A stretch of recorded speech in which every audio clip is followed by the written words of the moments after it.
Good morning students. In previous class we have studied calculation of new ratio and gaining ratio, treatment of goodwill and treatment of accumulated profit and reserves in case of retirement or death of a partner. Now today we will study payment of amount due to a retiring partner. आज हम retiring partner का share, जब कोई partner retire होगा तो उसका share हम कैसे कैलकुलेट करेंगे, इसके बारे में आज पढ़ेंगे कि किस तरीके से हम रिटायरिंग पार्टनर के शेयर को कैलकुलेट करेंगे। अभी तक हमने change in profit sharing ratio और एडमिशन ऑफ पार्टनर में फुल क्वेश्चन जो 6 मार्क्स का आता है और 8 मार्क्स का आता है वो हमने सॉल्व किया था। उसमें पहले हमने रिवैल्यूएशन अकाउंट बनाया था, फिर कैपिटल अकाउंट बनाया था, फिर बैलेंस शीट बनाई थी और ज़रूरत पड़ने पे हमने कैश और बैंक अकाउंट भी बनाया था। एक तो एग्ज़ाम में जो क्वेश्चन पूछा जाता है वो आपके लेज़र अकाउंट्स पूछे जाते हैं या फिर जर्नल एंट्री पूछी जाती है। यहाँ पे हम एक प्रॉब्लम लेकर के उस पर हम दोनों चीज़ें देखेंगे, कैसे हम उसकी जर्नल एंट्री करेंगे और कैसे किसी क्वेश्चन का हम लेज़र अकाउंट बनाएंगे। तो सबसे पहले हम रिटायरिंग पार्टनर के कैपिटल अकाउंट की बात करते हैं कि रिटायरिंग पार्टनर का जब हमें कैपिटल अकाउंट बनाना होगा तो हम कैसे बनाएंगे। Computation of amount due to a retiring partner, जब हम कंप्यूट करेंगे, कैलकुलेट करेंगे अमाउंट ड्यू रिटायरिंग पार्टनर का, तो उसमें ये जो लिस्ट दी हुई है ये सारे अमाउंट हम क्रेडिट करेंगे। Opening balance of capital and current account of a retiring partner, balance sheet में जो भी ओपनिंग बैलेंस दिया होगा कैपिटल और करंट अकाउंट का रिटायरिंग पार्टनर का, वो हम क्रेडिट करेंगे।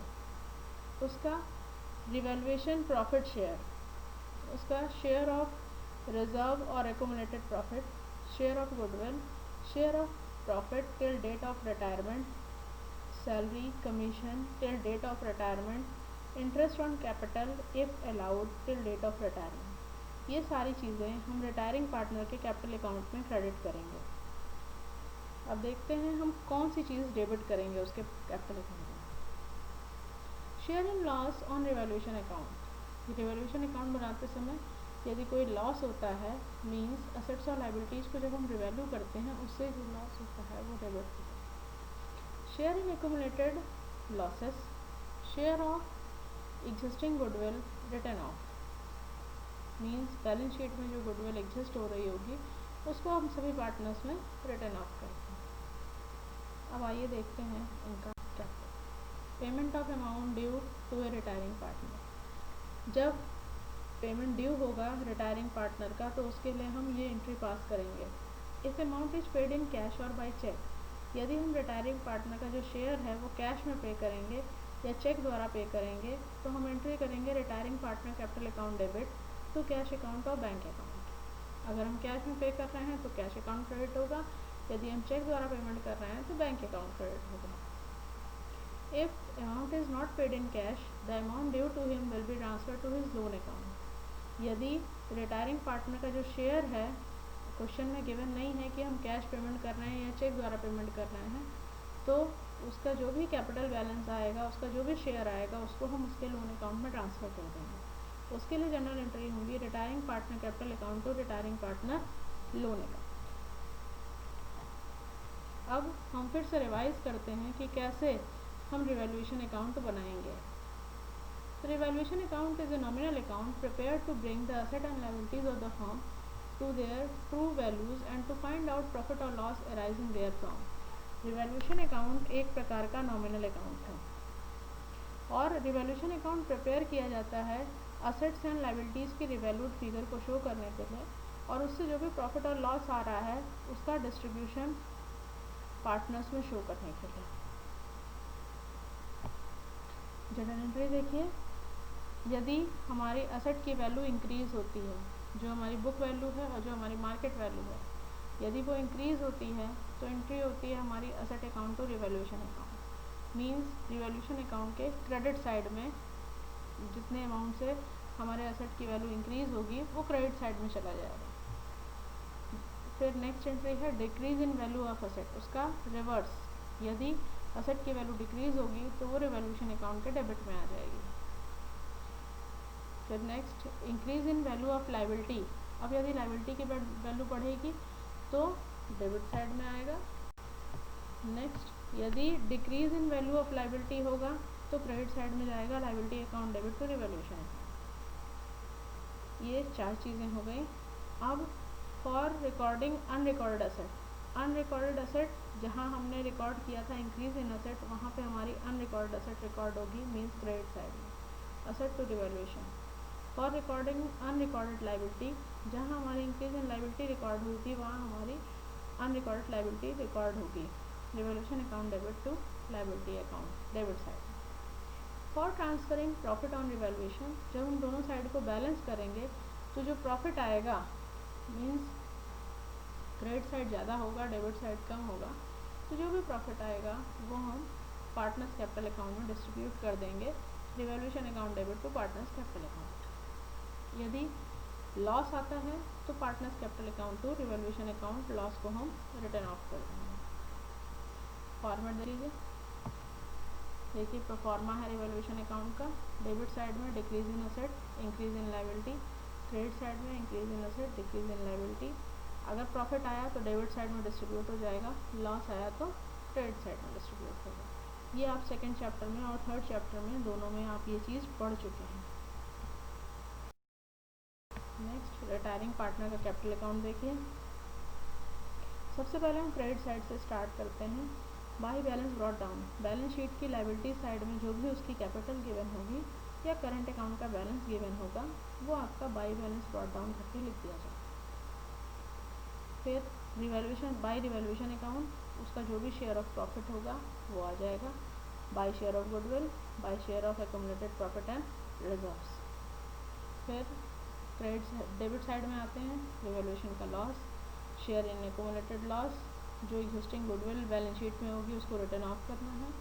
यदि हम उसको कैश पे कर रहे हैं तो टू कैश और टू बैंक होगा, यदि हम नहीं पे कर रहे हैं तो to retiring partners loan account entry हो जाएगी, और बाकी जो बचे हुए पार्टनर होंगे उनको बैलेंस कैरी डाउन में लिख दिया जाएगा।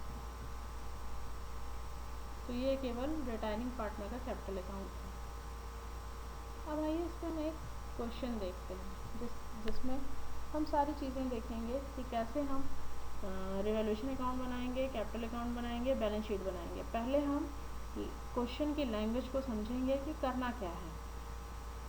Following is the balance sheet of X, Y and Z as at 31st March 2015. They shared profit and losses in the ratio of 3:3:2. ये बैलेंस शीट दी हुई है एक्स, वाई एंड जेड की। 31st March 2015 को उनका profit sharing ratio 3:3:2 है।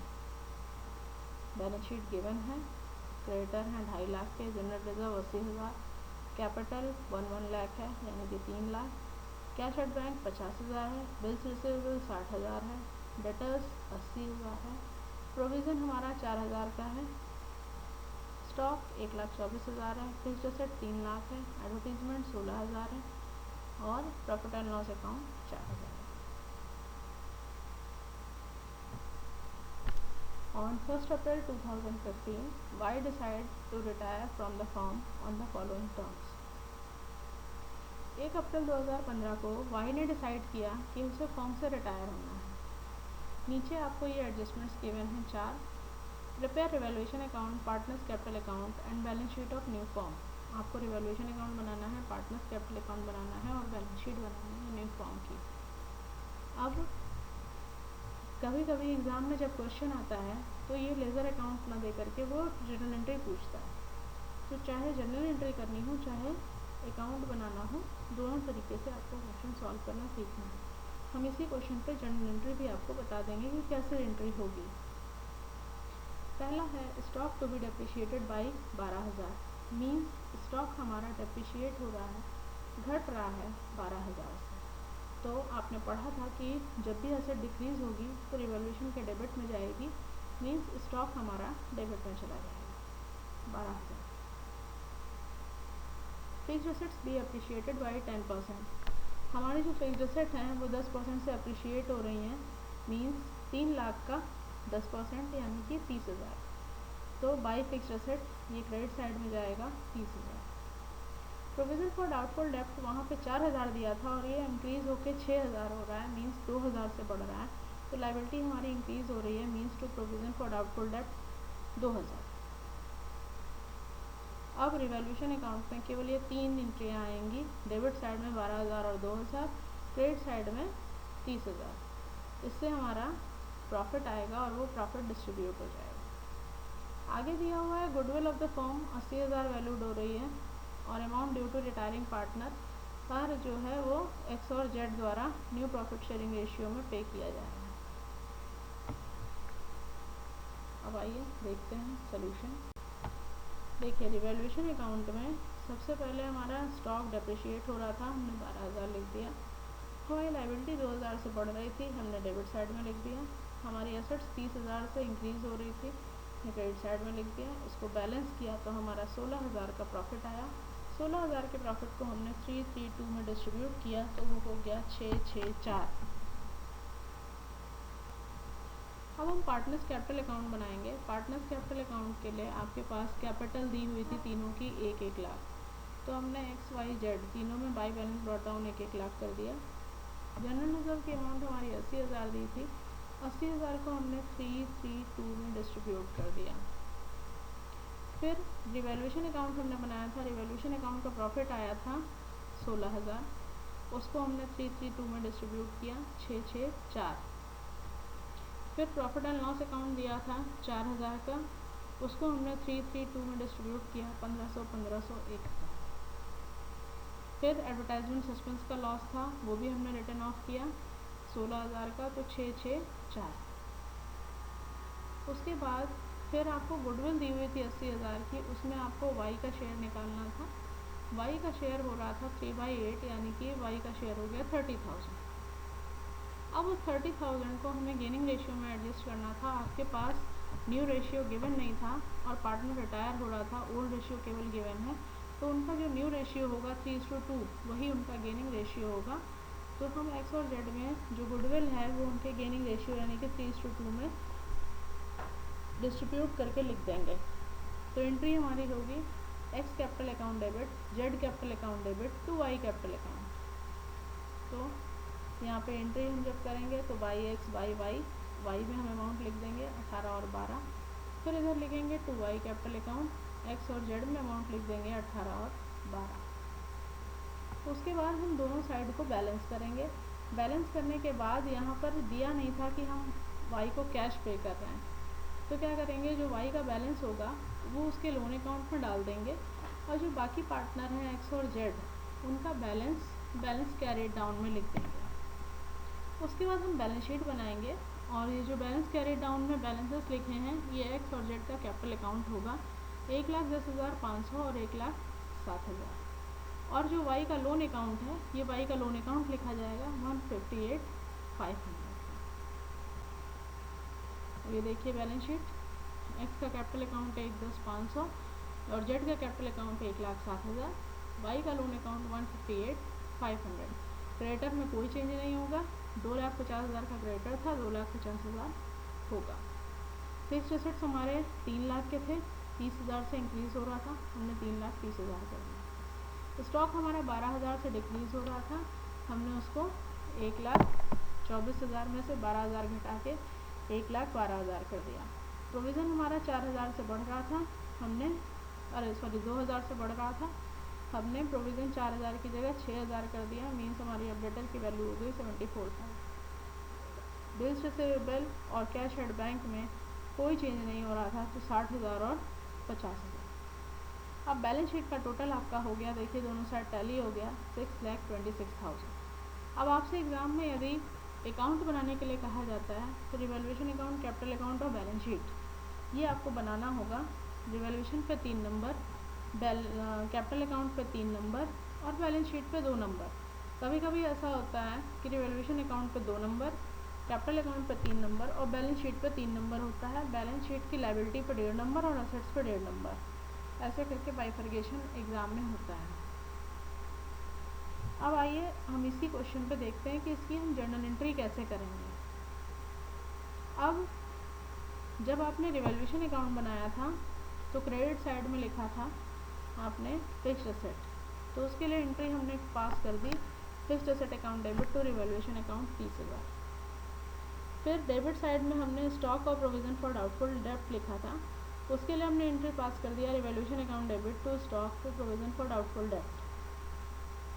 फिर हमने profit distribute किया था, तो revaluation account debit to X capital account to Y capital account to Z capital account. 16,000 का प्रॉफिट हमने 332 में डिस्ट्रीब्यूट कर दिया। रिवैल्यूएशन अकाउंट से देखिए हमारी ये 3 जर्नल एंट्री बनके तैयार हो गई।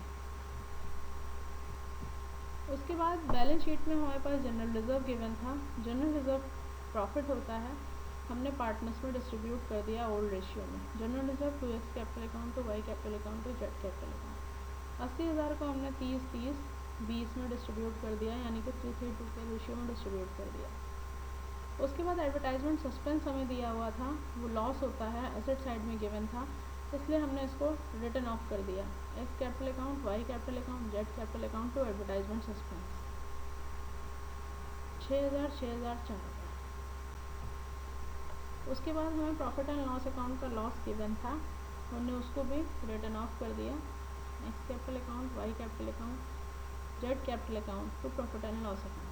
1500, 1500, 1,000 और प्रॉफिट एंड लॉस का बैलेंस था हमारा 4,000। फिर हमारे पास गुडविल गिवन थी 80,000 की, उसमें हमने रिटायरिंग पार्टनर का शेयर निकाला और उसको हमने गेनिंग रेशियो में एडजस्ट कर दिया। गेनिंग रेशियो हमारे पास गिवन नहीं था, तो हमारा जो न्यू रेशियो आया वही हमारा गेनिंग होगा। हमने 3:2 में डिस्ट्रीब्यूट कर दिया, या एक्स और जेड 3:2 के रेशियो में उसको वाई को 30,000 पे करेंगे। उसके बाद नेक्स्ट जब हमने कैपिटल अकाउंट बना लिया तो हमने वाई का बैलेंस निकाला था, तो वाई का जो बैलेंस है वो उसके लोन अकाउंट पर हम ट्रांसफ़र करेंगे, तो जो भी अमाउंट ड्यू होगा रिटायरिंग पार्टनर का वो उसके लोन अकाउंट में चला जाएगा। तो Y capital account debit to Y loan account. तो टोटल हमारी इतनी जर्नल एंट्री बनेगी। मीन्स आपको ये देखना है कि रिवैल्यूएशन अकाउंट से आपकी कितनी जर्नल एंट्री बन रही है। उसके बाद फिर आपको ये देखना है लायबिलिटी साइड में जो चीज़ डिस्ट्रीब्यूट करने के लिए होगी उससे जर्नल एंट्री बन जाएगी।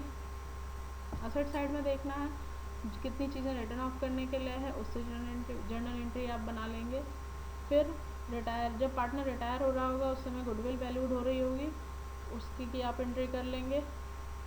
और फिर लास्ट में जो भी रिटायरिंग पार्टनर का शेयर होगा वो उसके लोन अकाउंट में ट्रांसफ़र होगा, उसकी आप जर्नल एंट्री करेंगे। टोटल इतनी जर्नल एंट्री आपके रिटायरमेंट ऑफ पार्टनर के क्वेश्चन में होती है, जो फुल क्वेश्चन आएगा 6 नंबर का या 8 नंबर का। तो आपको केवल जर्नल एंट्री कैसे करनी है उसकी प्रैक्टिस करनी होगी, और केवल अकाउंट बनाना होगा तो किस तरीके से आप बनाएंगे उसकी प्रैक्टिस करनी होगी।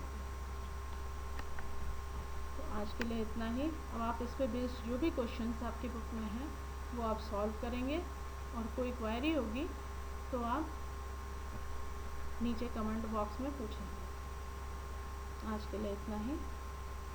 Thank you.